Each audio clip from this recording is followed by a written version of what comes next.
এতে প্রবেশ করে।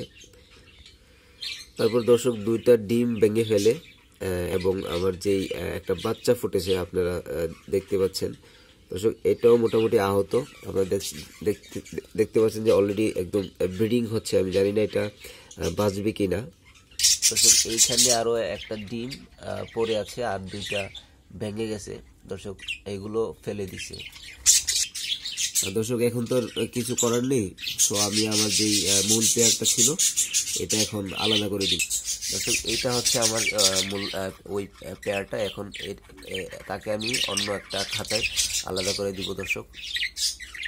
তা না হয় দর্শক আরও বাকি যেই আরও যেই বাকি হাঁড়িগুলো রয়েছে ওইগুলো তো আক্রমণ করার সম্ভাবনা আছে দর্শক। তাই আমি লেট না করে খুব শীঘ্রই অতি দ্রুত এগুলাকে আলাদা করে দিব। সুতরাং দর্শক আপনিও যদি এই সমস্যাটা ফেস করেন তাহলে লেট না করে অতি দ্রুত এই পেয়ারটাকে আলাদা করে অন্য আরেকটা জায়গায় রেখে দিন।